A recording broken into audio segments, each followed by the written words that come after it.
Hey, this is Paul. Welcome to episode 75 of the Podcast Report. We are closing down season 1 here. This was actually recorded live, at least live over YouTube to a number of you. Thank you for those of you who joined us.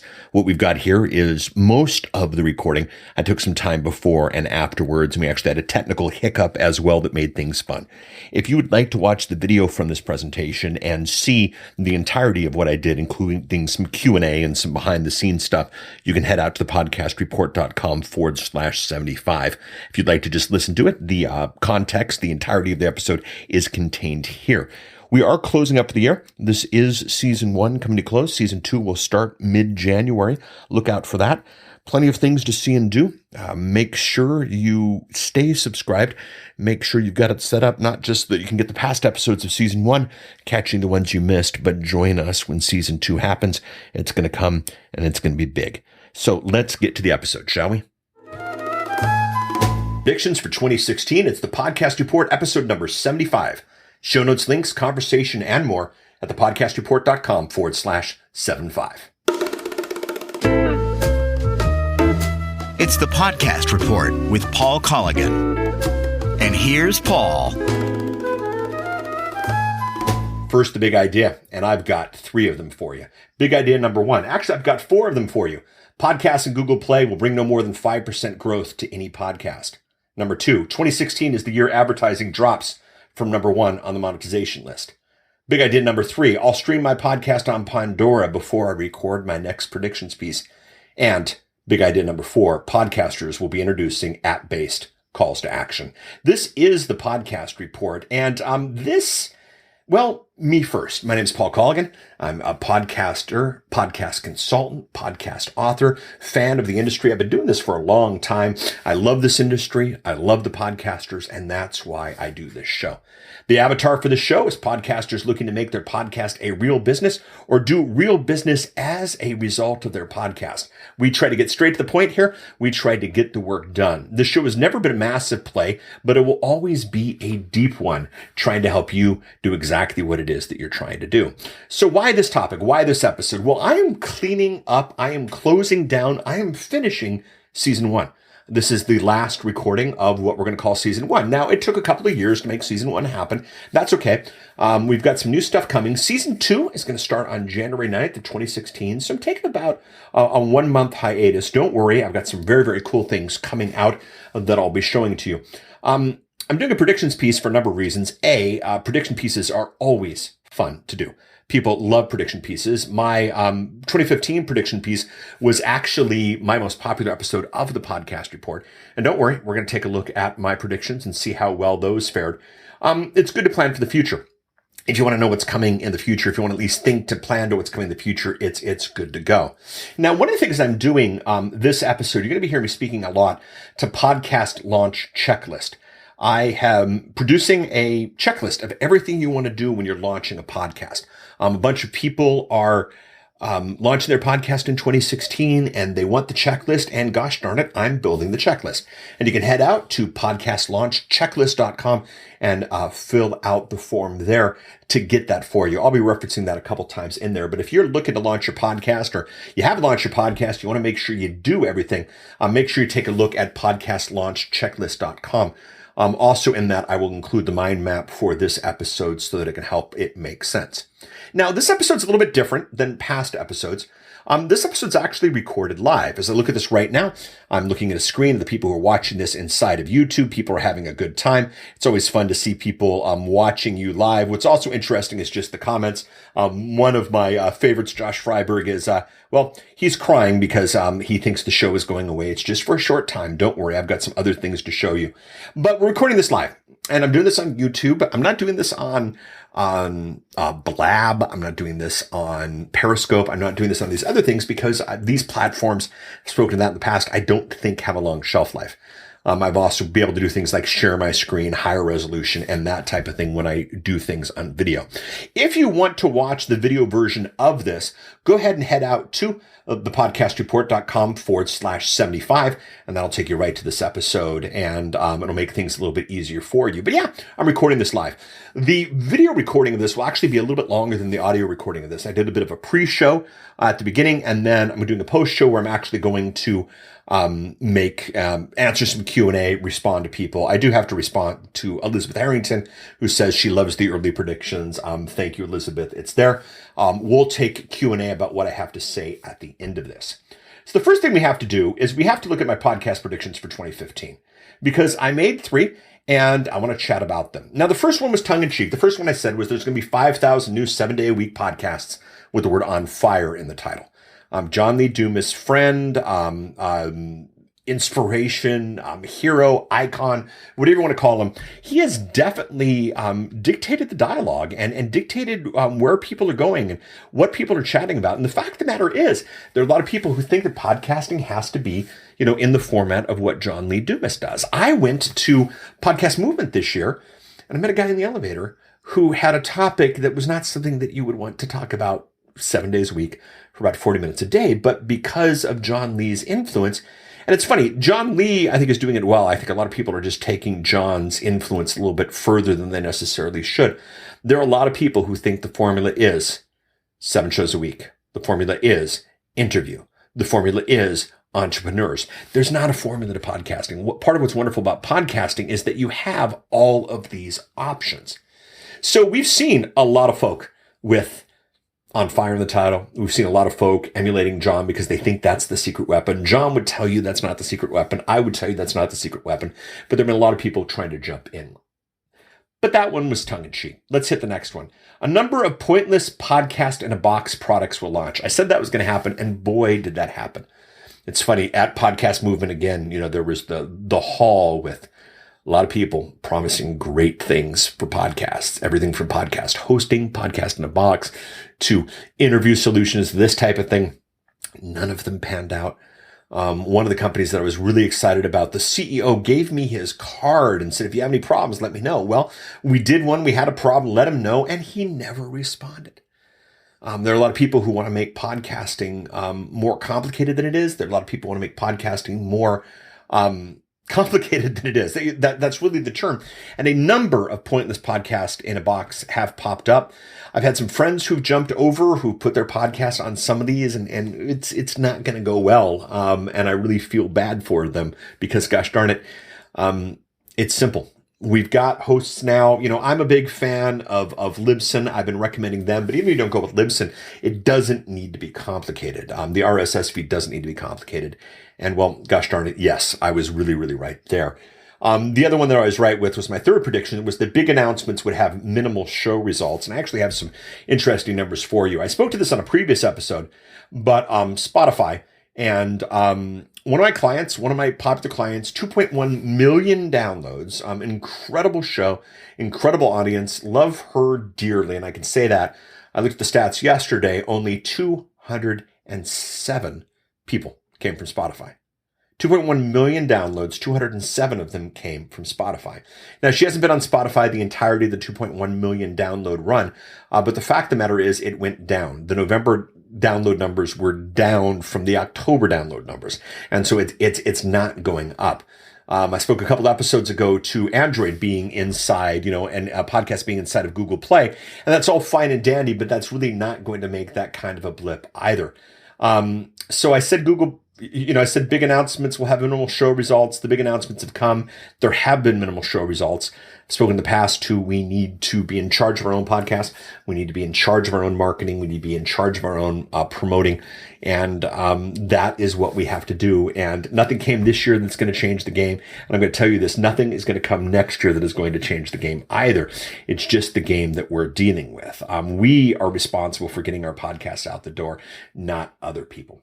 So those were the 3 predictions for 2015. Now I'm making 4 predictions for 2016. And they are considerably bigger and considerably more, what's the word I'm looking for?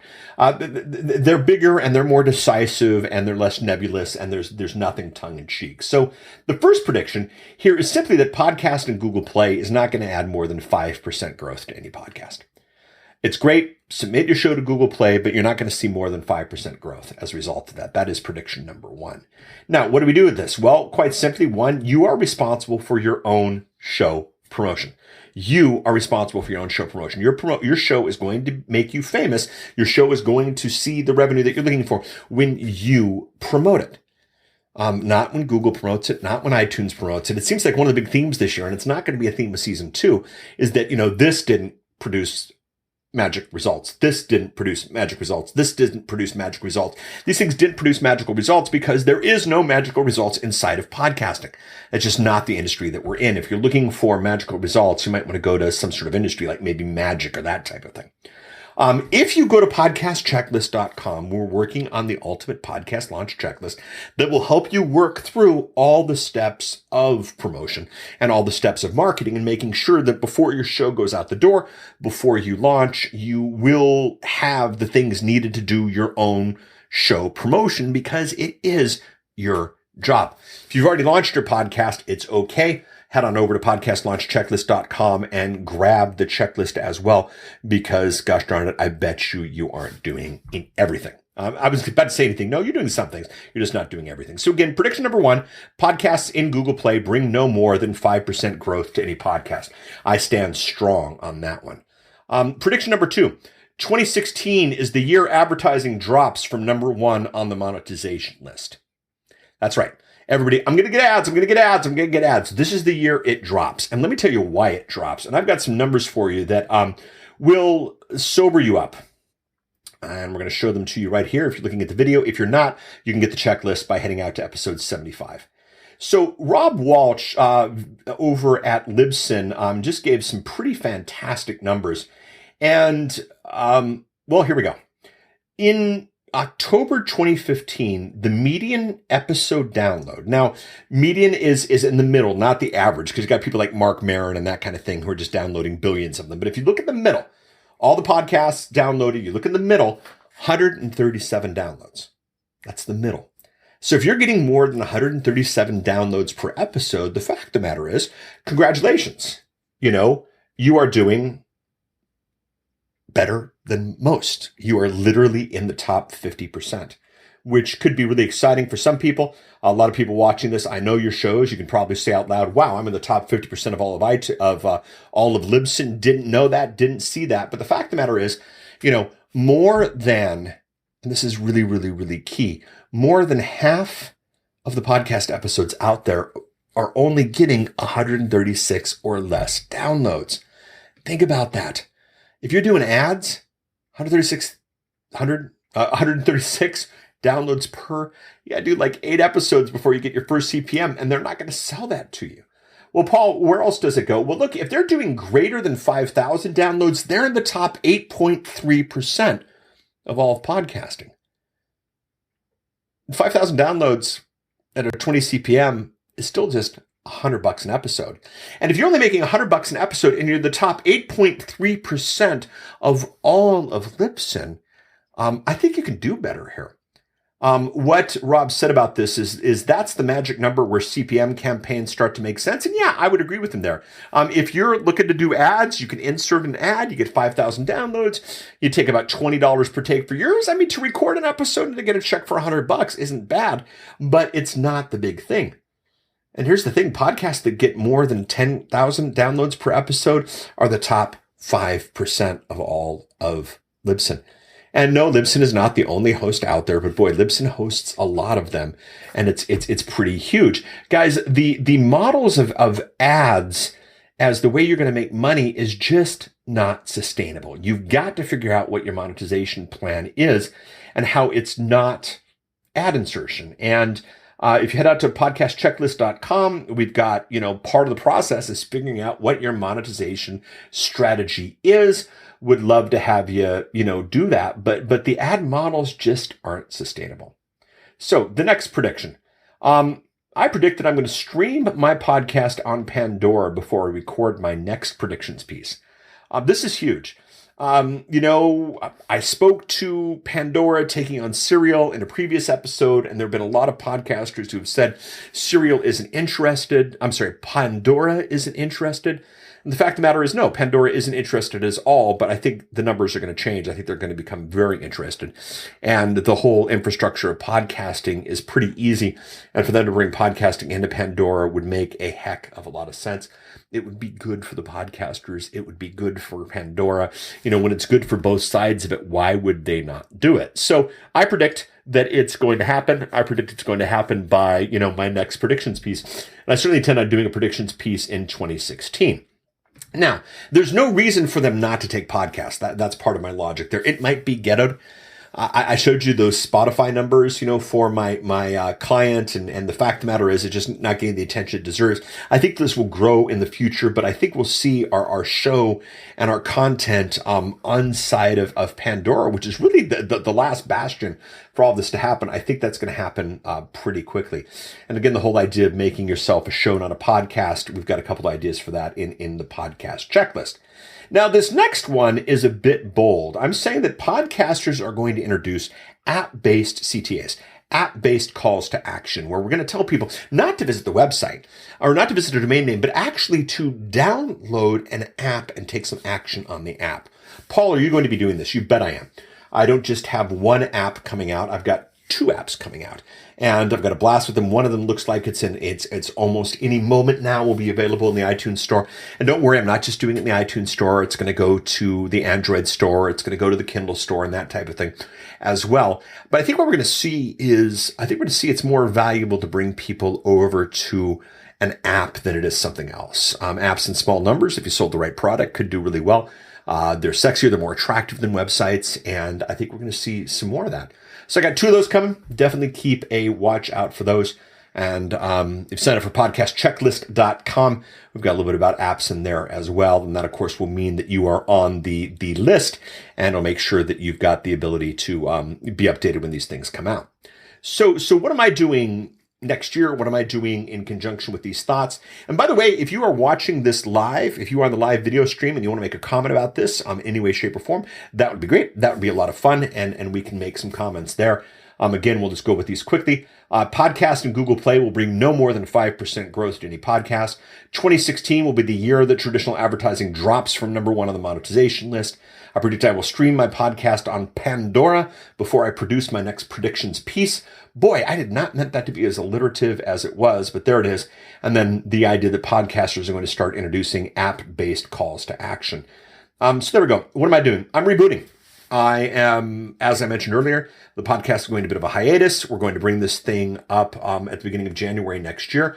I'm going to look a lot into opt-ins, getting email addresses, as well as getting people to take a look at apps. If you get yourself on the podcast launch checklist, I will report to how this opt-in grab went. I'm being very obvious here to what I want, but I'm providing some great value for it. So it's an interchange that I think is going to happen well. I'll tell you this, by just putting in this opt-in, there were a number of people who signed up for this before the show even happened, which is a very, very cool idea.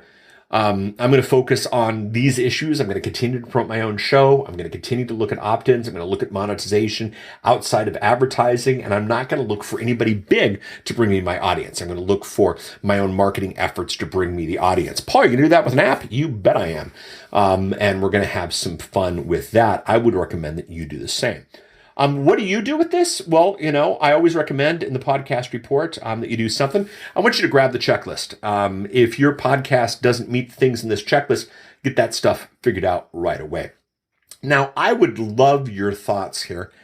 This podcast report's pretty much everywhere online. You can head out to thepodcastreport.com/Twitter to find us on Twitter, thepodcastreport.com/Facebook to find out Facebook /Google Plus to find us on Google Plus /LinkedIn, whatever you want. We're all over social. If you want to make a comment about today's episode or do something over at Facebook or follow us there, that would be great. The blog remains up. Go ahead and comment away. A lot of people don't realize with all the different options that we actually do have comments right here in the blog. And I'm showing everybody who's watching this that ability. But, right down here, you've got the ability through Discuss to make comments. And, of course, doing this live, nobody's made a comment yet. But you can do that. I would love to have your comments on the show. Links at /episode number 75. I've got 3 simple links. We've got how to podcast. which is the book. The book's currently being updated to the 2016 version. If you have the 2015 version, make sure it's registered. And if the 2015 version is the only version still available to you when you're listening to this, grab that, register it. That will be your cheapest path. Podcaster Cart is the e-commerce system that we've launched for podcasters, and Podcast Launch Checklist is the checklist that I'm promoting strongly because I think it's going to be very, very powerful for you. So I am going to say goodbye, at least to the live version of this.